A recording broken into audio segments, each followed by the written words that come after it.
ದೆಹಲಿಯಲ್ಲಿ ನಿಯೋಜಿತ ಮುಖ್ಯಮಂತ್ರಿ, ಹಂಗಾಮಿ ಮುಖ್ಯಮಂತ್ರಿ ಸಿದ್ದರಾಮಯ್ಯ ಅಸಲಿ ಆಟ ಶುರುವಾಗಿದೆ. ಆಪ್ತರ ಪರ ಲಾಬಿಯನ್ನು ಆರಂಭಿಸಿದ್ದಾರೆ ಸಿದ್ದರಾಮಯ್ಯ. ನಾನು ಹೇಳಿದವ್ರಿಗೆ ಮಂತ್ರಿಗಿರಿ ಕೊಡಲೇಬೇಕು, ಇದೇ ಟೋನಲ್ಲಿ ಹೇಳ್ತಾರೆ ಅಂತ ಅಲ್ಲ, ಆ ಇಂಟೆನ್ಷನ್, ಆ ಕಾಂಟೆಕ್ಸ್ಟಲ್ಲಿ ಹೇಳ್ತಾರೆ ಅನ್ನೋದು ನಿಮ್ಮ ಹತ್ರ ಹೇಳ್ತಾ ಇದ್ದೀವಿ ಅಷ್ಟೇ. ನಾನು ಹೇಳಿದವ್ರಿಗೆ ಮಂತ್ರಿಗಿರಿ ಕೊಡಲೇಬೇಕು, ದಿಸ್ ಇಸ್ ದ ಕಂಡೀಷನ್. ದೆಹಲಿಯಲ್ಲಿ ಹಠ ಹಿಡಿದು ಕುಳಿತಿದ್ದಾರಂತೆ ಸಿದ್ದರಾಮಯ್ಯ.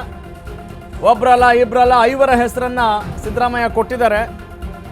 ನೋಡಿ, ಇವರಿಗೆಲ್ಲ ಮಂತ್ರಿಗಿರಿ ಇರಲೇಬೇಕು ಅಂತೇಳಿ. ಹಾಗೆಯೇ ಮಗನ ಪರವಾಗಿ ಕೂಡ ಅಫ್ಕೋರ್ಸ್ ಇಟ್ ಇಸ್ ಎಕ್ಸ್ಪೆಕ್ಟೆಡ್. ಟಗರು ಭರ್ಜರಿ ಲಾಬಿ ಮಾಡ್ತಾ ಇದೆ. ದೆಹಲಿಯಲ್ಲಿ ಸಿದ್ದರಾಮಯ್ಯ ಅಸಲಿ ಆಟ ಶುರು. ಅಸಲಿ ಆಟ ಅಂತ ಹೇಳಿದರೆ ಏನು ಅರ್ಥ ಅಂತ ಹೇಳಿದರೆ, ಇಲ್ಲಿ ಹೊಸ ಸಂಪುಟ ರಚನೆ ಆಗಬೇಕು ಅಂತ ಹೇಳಿದಾಗ ನಮ್ಮ ಕಪಿಮುಷ್ಟಿಯಲ್ಲೂ ಕೂಡ ಇರಬೇಕಾಗತ್ತೆ.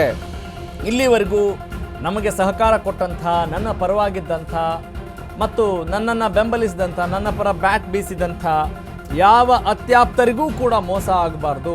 ನನ್ನ ಕಂಟ್ರೋಲ್ನಲ್ಲೂ ಕೂಡ ಇರಬೇಕು. ನಾನು ಮುಖ್ಯಮಂತ್ರಿ ಅಲ್ಲದೇ ಇರಬಹುದು, ಆದರೆ ನಮ್ಮ ಹಿರಿತನ, ನಮ್ಮ ಗರಿಮೆ, ಹಿರಿಮೆ, ಅನುಭವ ಎಲ್ಲ ಪಕ್ಷಕ್ಕೆ ಬೇಡವಾ? ಮುಂಬರುವ ಚುನಾವಣೆಯಲ್ಲಿ ಕಾಂಗ್ರೆಸ್ ಅಧಿಕಾರಕ್ಕೆ ಬರೋದು ಬೇಡವಾ? ಹೀಗೆ ಇದು context. This is the context. Yes, ಸಿದ್ದರಾಮಯ್ಯನವ್ರ ಪಟ್ಟಿ ಹೆಂಗಿದೆ? ಯಾರೆಲ್ಲ ಇದ್ದಾರೆ? ಪೊನ್ನಣ್ಣ, ಯತೀಂದ್ರ ಸಿದ್ದರಾಮಯ್ಯ, ಸಂತೋಷ್ ಲಾಡ್, HC ಮಹದೇವಪ್ಪ ಮತ್ತು ಬಸವರಾಜ ರಾಯರೆಡ್ಡಿ. ಸೊ ಈ 5 ಹೆಸರನ್ನು ಕೊಟ್ಟಿದ್ದಾರೆ. ಓಕೆ, ಯತೀಂದ್ರ ಸಿದ್ದರಾಮಯ್ಯ ಸದ್ಯಕ್ಕೆ MLC ಆಗಿದ್ದಾರೆ. AS ಪೊನ್ನಣ್ಣ ವಿರಾಜಪೇಟೆ ಶಾಸಕರು.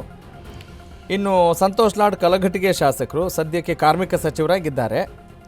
ಇನ್ನು T ನರಸೀಪುರ, HC ಮಹದೇವಪ್ಪ ಅವರೂ ಕೂಡ ಮಂತ್ರಿಗಳಾಗೇ ಇದ್ದಾರೆ.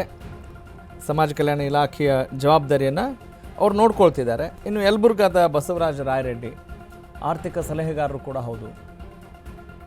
ಸೊ ಈಗ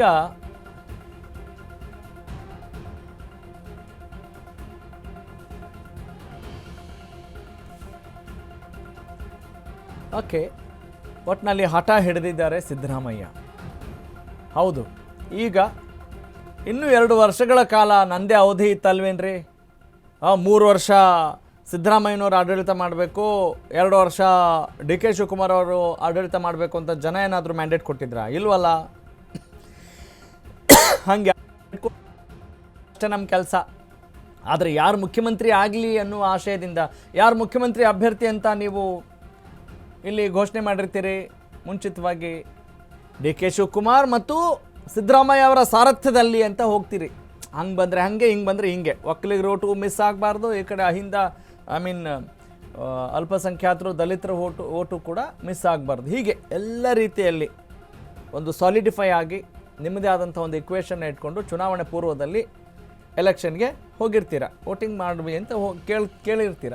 ಆದರೆ ತದನಂತರ ನಿಮ್ಮದೇ ಆಟ ಅಲ್ವೇ?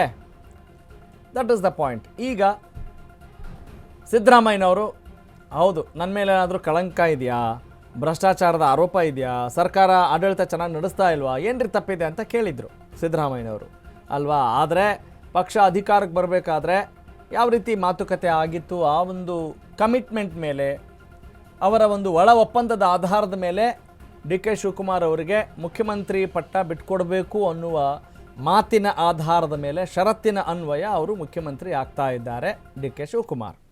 ಆದರೆ ಸಿದ್ದರಾಮಯ್ಯನವರು ತಮ್ಮ ಒಂದು ನಿಯಂತ್ರಣದಲ್ಲಿ ಇರಲಿ ಅಂತ ಹೇಳಿ ಅವರ ಅತ್ಯಾಪ್ತರು, ಆತ್ಮೀಯರು, ಬೆಂಬಲಿಗರಿಗೂ ಕೂಡ ಇಲ್ಲಿ ಸಂಪುಟದಲ್ಲಿ ಅವರು ಇರಲೇಬೇಕು, ಮಂತ್ರಿ ಆಗಿರಲೇಬೇಕು. ಹೀಗಾಗಿ ಒಳ್ಳೆಯ ಸ್ಥಾನಮಾನಗಳನ್ನು ಯಾರ್ಯಾರಿಗೆ ಕೊಡಬೇಕು ಅನ್ನೋ ನಿಟ್ಟಿನಲ್ಲಿ ಅವರೊಂದಿಷ್ಟು ಸಜೆಸ್ಟ್ ಮಾಡ್ತಾ ಇದ್ದಾರೆ. ಹೀಗಾಗಿ ಆ ಸಜೆಸ್ಟ್ ಮಾಡಿದಂಥವರ ಪ್ರಮುಖ ಹೆಸರುಗಳನ್ನು ನಾವು ನಿಮ್ಮ ಮುಂದೆ ಇಡ್ತಾ ಇದ್ದೀವಿ. ಹೀಗಾಗಿ ಮುಂದೇನಾಗುತ್ತೆ, ಹೈಕಮಾಂಡ್ ಯಾವ ರೀತಿ ನಿರ್ಧಾರ ಕೈಗೊಳ್ಳುತ್ತೆ, ಅದಕ್ಕೆ DK ಶಿವಕುಮಾರ್ ಎಷ್ಟರ ಮಟ್ಟಿಗೆ ಸಮ್ಮತಿ ಸೂಚಿಸ್ತಾರೆ ಅಥವಾ ಸಮ್ಮತಿ ಇನ್ ದ ಸೆನ್ಸ್ ಸಹಕಾರವನ್ನು ಕೊಡ್ತಾರೆ ಅನ್ನೋದು ಬಹಳ ಇಂಪಾರ್ಟೆಂಟ್ ಆಗುತ್ತೆ. ಇವೆಲ್ಲ ಒಳ ರಾಜಕಾರಣ.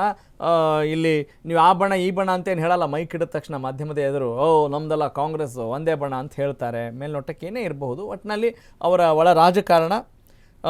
ಏನೇ ಮಾಡಿಕೊಂಡ್ರೂ ಕೂಡ ಅಭಿವೃದ್ಧಿ ನಿಟ್ಟಿನಲ್ಲಿ ನೀವು ಯಾರನ್ನಾದರೂ ಮಂತ್ರಿಗಿರಿ ಕೊಡ್ರಪ್ಪ, ಒಟ್ಟಿನಲ್ಲಿ ಆ ಇಲಾಖೆಗಳನ್ನು ಚೆನ್ನಾಗಿ ನಿಭಾಯಿಸಿ ಅನ್ನೋದಷ್ಟೇ ಜನರ ಆಶಯ, ಕಳಕಳಿ ಮತ್ತು ಕಾಳಜಿ.